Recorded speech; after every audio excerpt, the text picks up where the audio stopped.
What's up, YouTube? Carlos CS5 here. Happy belated New Year to all you bass players worldwide. I'm excited about this video, not only because it's my first bass video for 2012, but because it's the YouTube debut of my first single cut bass made by none other than Chris Stambaugh from Stambaugh Musical Designs out of the swing state of New Hampshire. Before I start talking about the bass, I just want to give Chris a big shout out. Chris, you are the man. You're easy to work with, very flexible, and your work surpasses all of the big name luthiers out there. The reason why I say that is because you've been making basses for over 15 years, you have tremendous experience, knowledge, your work is impeccable, and you show your customers courtesy by offering the absolute best prices, hands down.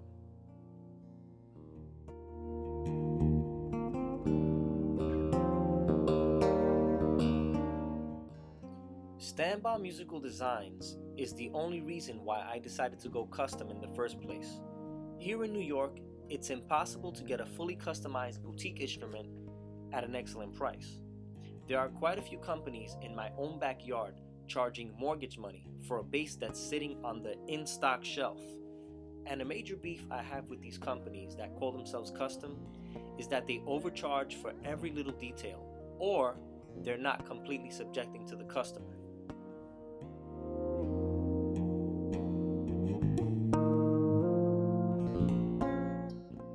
With Stambaugh Musical Designs, the options are unlimited.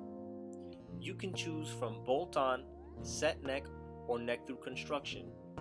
You can choose the scale length, including multi-scales, the string spacing at the nut and at the bridge. You can select how high you want the strings from the body, the shape and thickness of the neck, the fretboard radius. You can choose what types of frets you want, what electronics you want, including from a wide variety of pickups and preamps. You can choose pickup placement for the pickups, which means how far you want the pickups from the neck, how far you want the pickups from the bridge, and how far you want the pickups from each other. At one point, I was going to use pickups from a custom pickup maker, and Chris was cool about the idea. But long story short, that business relationship went sour, so I decided on one of Chris's many choices of pickups. And here's a side note. Pickup placement is key when it comes to tone. A secret to tone is not just the woods and electronics, but also where the pickups are placed on the body.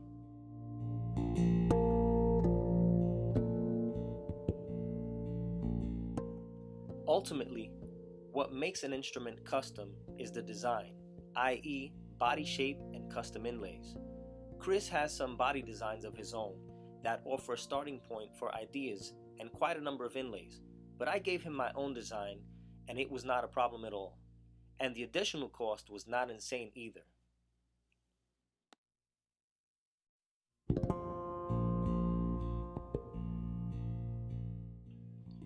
Chris will give you what he gives all his customers, and that's the liberty and flexibility to spec out the instrument from top to bottom, inside and out. You don't have to be a famous bassist to have your own signature bass.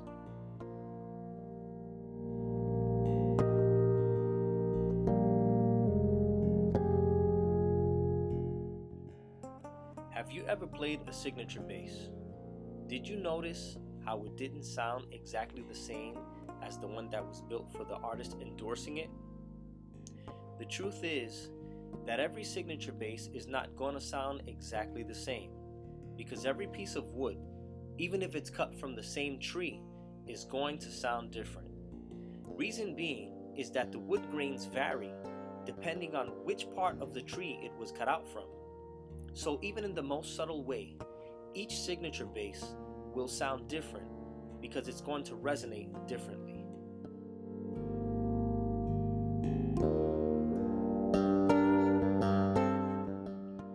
If you're interested in having Chris Stambaugh build you a true custom instrument, just go to the links in the description or simply Google Stambaugh Musical Designs.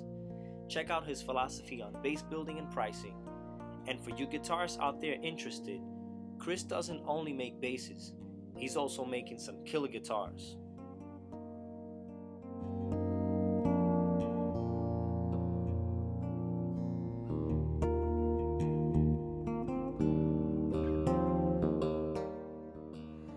So here is my single cut custom Stambaugh 5-stringer.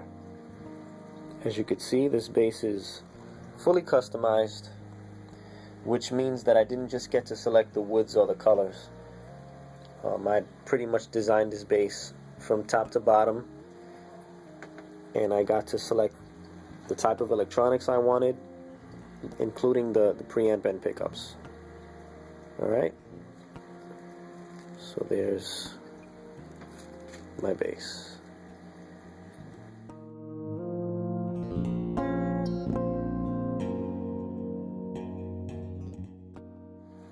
To start off, this is a single cut design, and since it's also a set neck, I wanted a combination of woods that would give me the best sustain and tones that I feel are necessary for my style on contemporary electric bass.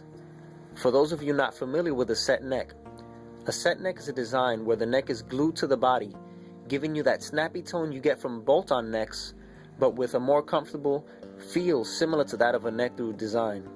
I wanted snap, comfort, and sustain, so that's why I chose Macrasa Ebony and Swamp Ash.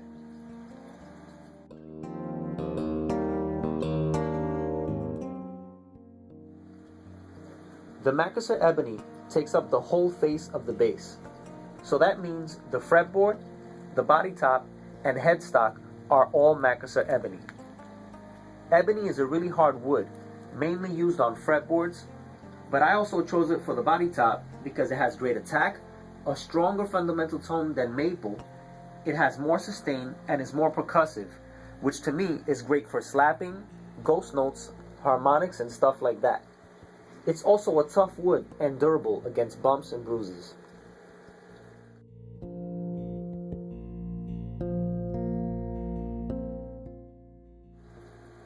Behind the ebony is Swamp Ash.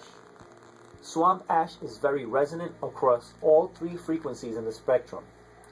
The highs are crisp and clear, the mids are well pronounced, and the lows are strong and aggressive. All 3 are tonal qualities that I think every bass should have in order to cover most, if not all, genres of music.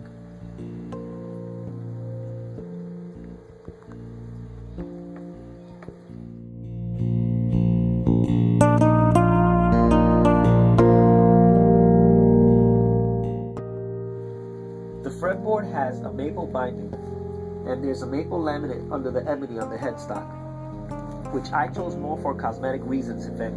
I can't promise that it has any major effect on tone. The single cut shape I came up with, as I mentioned earlier, and the inlay I modified from a previous design. It's made of real mother of pearl.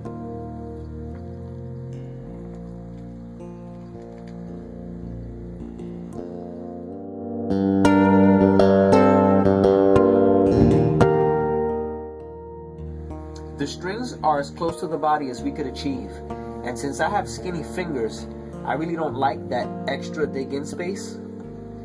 The neck is what Chris calls a medium-thin D-shaped neck. As you notice, it's also really wide, and the strings are generously spaced out. And that's because I like to have a roomy fretboard, and when it's time to slap, I can do it comfortably.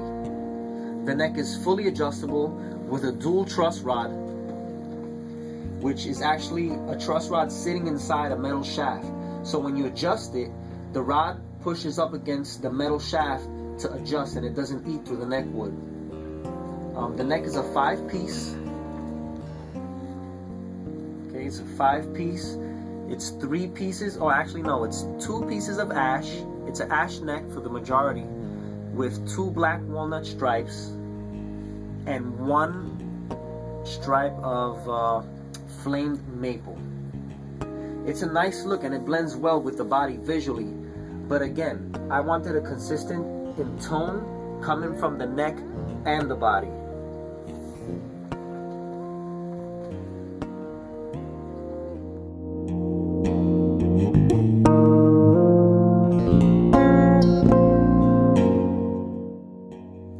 Here's a theory of my own. If you have a bass with a bunch of different woods in the body, visually it might look beautiful, but you lose focus of tone. What happens then is you have to rely more on the electronics to give you tones that are basically synthetic. My idea is to have consistent tone projected by clear and transparent electronics so that the sound of the wood comes through. Just some food for thought.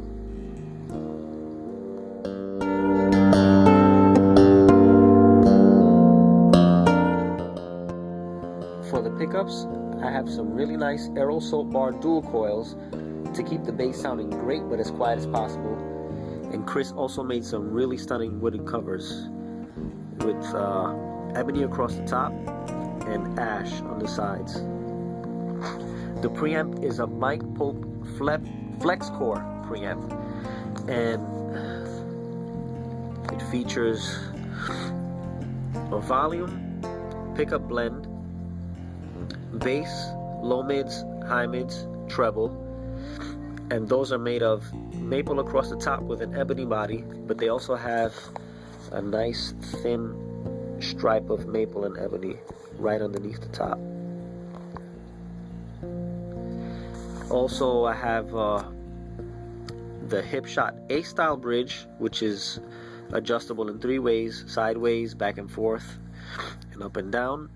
And also the tuners are Hipshot, which is basically standard on all high-end basses.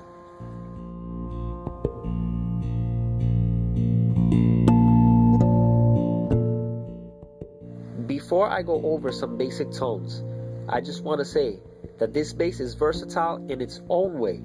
The tone is obviously within the spectrum of bass, but it's not going to sound like a P bass or a jazz bass or any other bass for that matter.